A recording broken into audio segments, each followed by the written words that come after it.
유시민 작가께서 이제 대선까지는 두 개의 변수 말고는 없다고 하셨습니다. 조희대 대법원장 때문에 스트레스를 받는 오늘 시원한 신경안정제 처방받으시고 이어가 보겠습니다. 이번 대선에서 주목하는 포인트는 뭡니까? 이제 며칠 안 남았는데. 이번 대선에서 주목하는 포인트는 이 두 개가 있죠. 우리가 이게 지금 이 상황을 이해하려면 왜 이재명 후보의 지지율이 저토록 높은가? 일반 여론조사도 그러하고 지금 후보 경선에서도 90% 내외.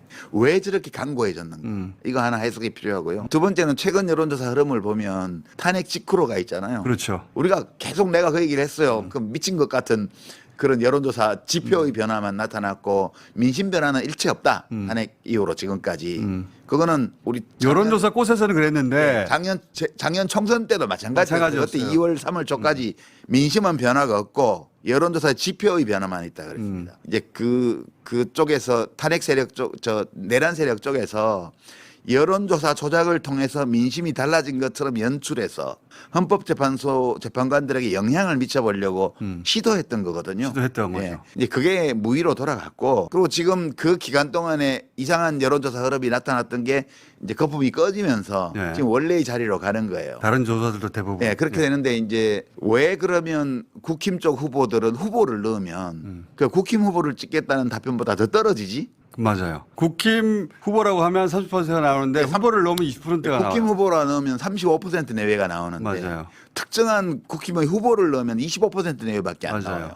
이 현상이 왜 일어나는가? 그러니까 이재명의 강세 그리고 국힘 후보의 약세 이게 지속되면 선거는 끝난 거예요 이미.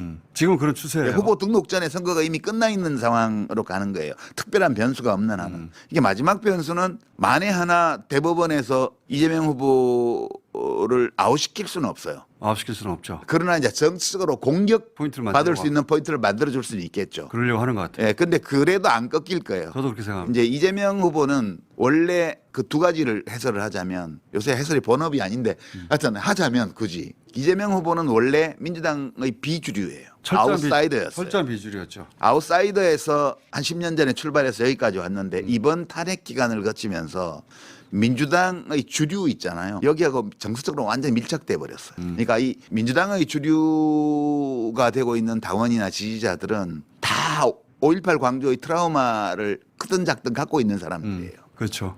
근데 이번에 이 일을 같이 겪으면서 이재명 대표가 라이브 켜고부터 시작해서 국회에서 그 의원들을 이끌고 이걸 극복을 해냈잖아요. 그렇죠. 그 전까지는 우리의 도구로 쓸 수 있을까라는 게 민주당 주류의 고민이었다면 지금은 거의 한 몸이 돼버렸어요. 정서적으로 일체감이 굉장히 높아졌습니다. 그건 확실한 것 같습니다. 그리고 리더십을 인정하게 됐고요.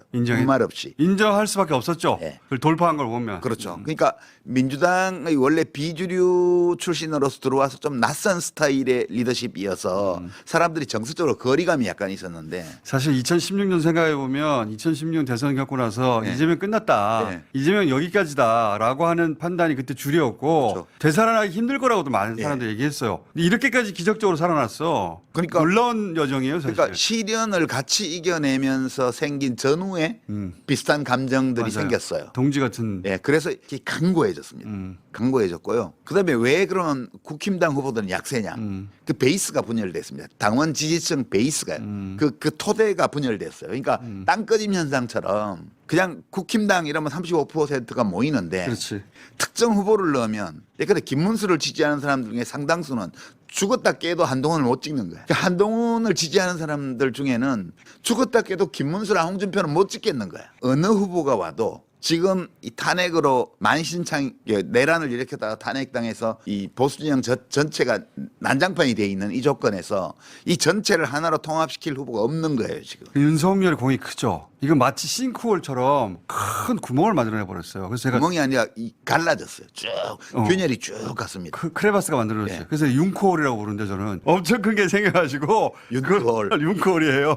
넘어갈 수가 없게 만들었어요. 큰 역할을 했어. 다 갈라져 버렸어. 생각해 보세요. 민주당은 이재명 대표가 아웃사이드 출신으로서 중심으로 밀고 들어와서 이제 민주당의 주류 세력과 역사적 유대감을 형성해버린 조건이 됐고, 국힘 쪽은 정서적 분열 또 이념적 분열이 심화돼 가지고 어떤 후보가 나와도 그 진영 전체를 하나로 통합할 수 없는 조건이 돼 버렸어요. 이 조건에서 지금 무슨 데이터를 보기도 전에 우리가 생각해 봐야 될 게, 여기서 국힘이 또 이긴다는 게 말이 되냐. 우리 총선 때도 그랬습니다. 이렇게 국정을 엉망으로 만들고 대통령 지지율이 낮은 내여당이 총선에서 이긴다는 게 가능한 일이냐는 직관적인 또는 역사적 경험에서 오는 추론, 이게 있었잖아요. 네. 그거하고 데이터를 비교해 봤는데 데이터가 안 맞는다. 안 맞는다. 그러면 둘 다를 의심해 봐야 된다. 네. 근데 그 당시 주류 언론이나 정치권의 반응, 비평가들의 반응은 데이터에 무게를 주고 우리의 직관적 판단, 논리적 추론, 이걸 무시하는 식으로 했잖아요.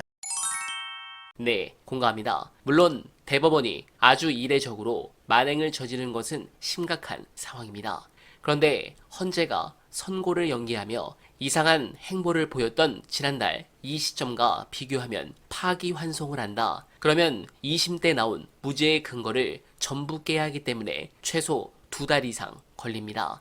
그런데 이렇게 초스피드로 재판을 속행하는 것은 가능성으로 보면 서류 작성이 필요 없는 이재명 후보 재판 중지를 선언하려고 빌드업하는 가능성을 저는 좀 더 높게 보고 있습니다. 실제 어제 MBN 보도에서도 나왔지만 대법원장이 재판 중지에 대해서 대법관들과 상의를 했고, 그 결과 결정하기 어려운 매우 중대한 사항이라 전원 합의체로 갔을 가능성도 배제할 수 없다고 보여집니다. 물론 이거는 상식적인 생각이지만 조이대를 1도 믿을 수 없기에 민주당도 지금 내심 대법원에 대한 대응 카드를 준비하고 있을 것입니다.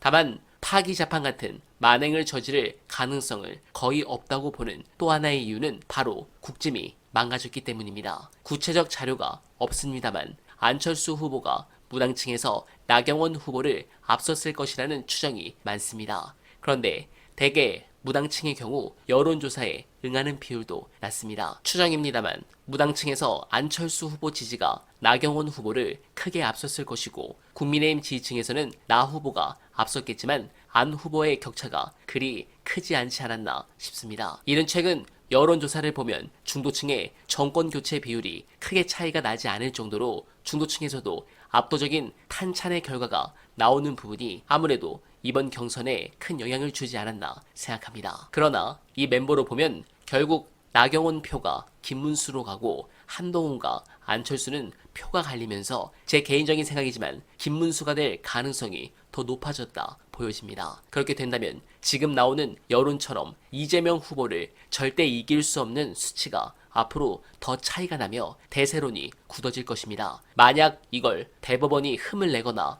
뒤집으려는 짓을 한다. 그 순간 우리나라 대법원의 역사는 막을 내리게 될 것입니다. 전국적인 밀란으로 기득권 전체가 무너지는 날이 올 것입니다. 더 이상 우리 국민들을 자극하는 일을 하지 않길 간절하게 바라며, 어날바는 오늘도 최선을 다하겠습니다. 여러분 고맙습니다.